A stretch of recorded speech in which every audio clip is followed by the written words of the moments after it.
Myella63 tweeted to say, Anna, we used to watch Andy Stewart too. Do you remember the Scottish dancing?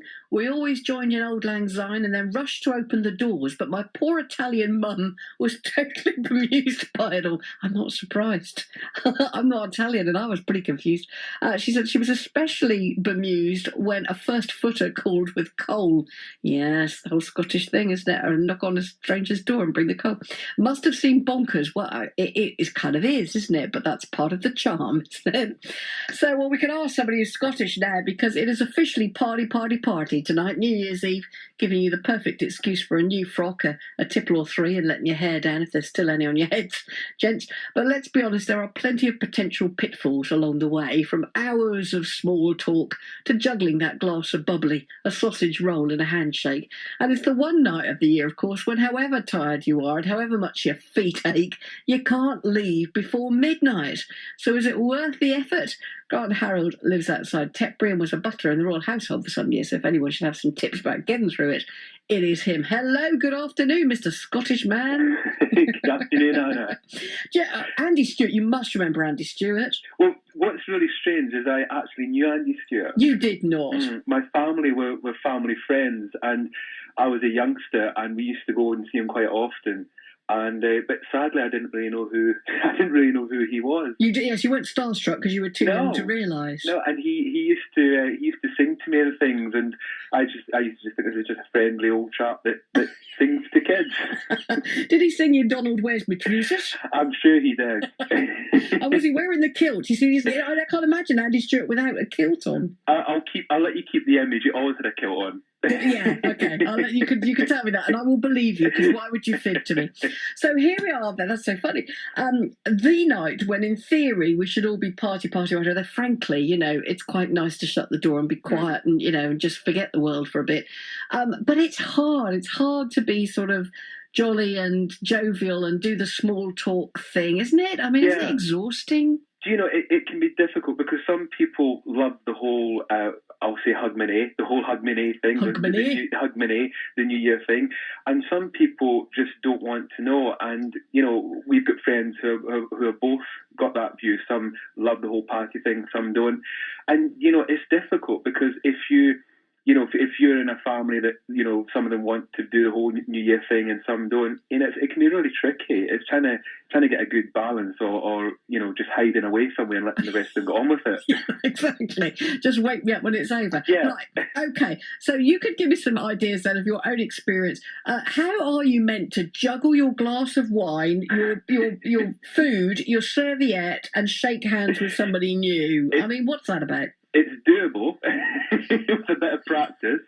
You can almost balance the glass in the hand with the plate, with the devil on horseback while shaking hands. And if it's a member of the royal family, and down and cut the skin. It all goes wrong.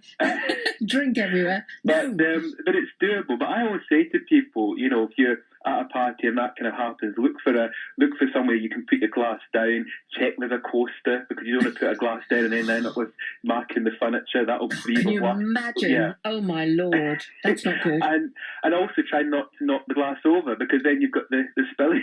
So it's trying to remember all these kind of things. But if I'm having a drinks party, I always make sure there's coasters everywhere and places for people to put things down so that situation hopefully doesn't happen. Well, just don't serve red wine, don't serve white bean, don't serve anything red. Yeah, just serve water. Exactly. It's very trendy nowadays.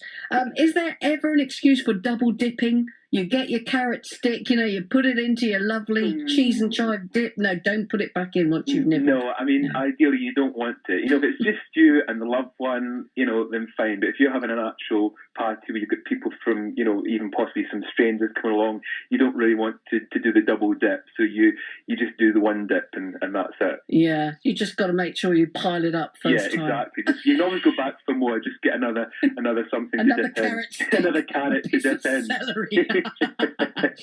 Removing your high heels to save your aching feet, not really a goer, I'm thinking. No, somebody said to me recently, and it was really interesting, they asked me about a black tie dinner. They said, look, when you go to a black tie dinner and it starts getting hot in the room, can you take the jacket off? And of course you can't. you've got to keep it on. You've got to, same for ladies, you can't just take the high heels off, even though they can be really uncomfortable, I'm sure.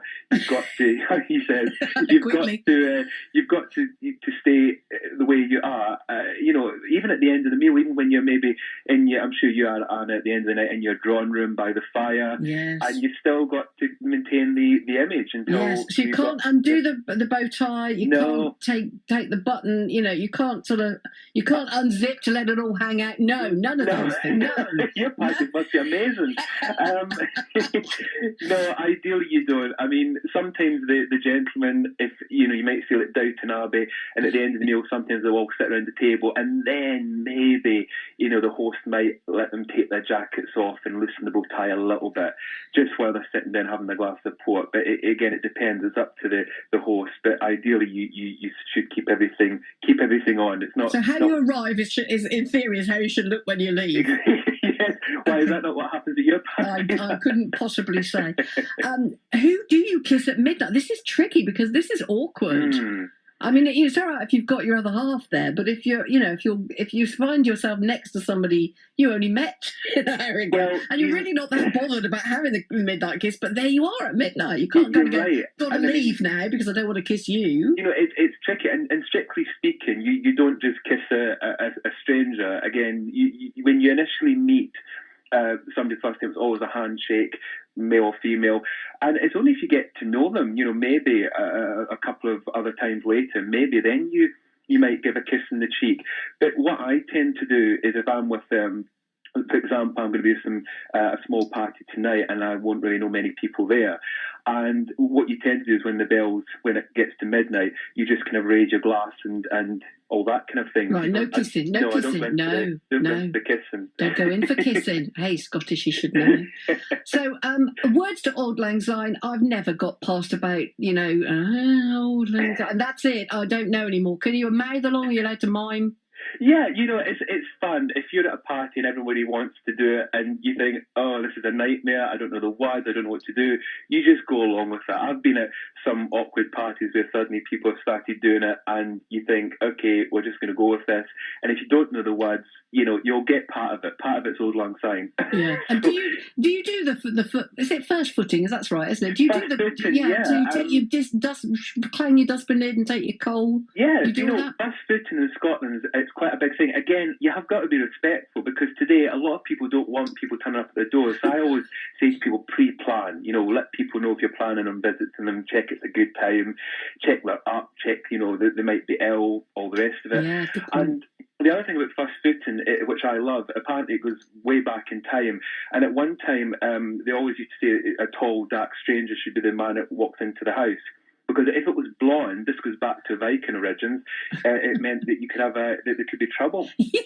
So I'm going to have problems, aren't I? Yes, he's blonde. Can I just put that? And should you put your piece of coal down on a coaster?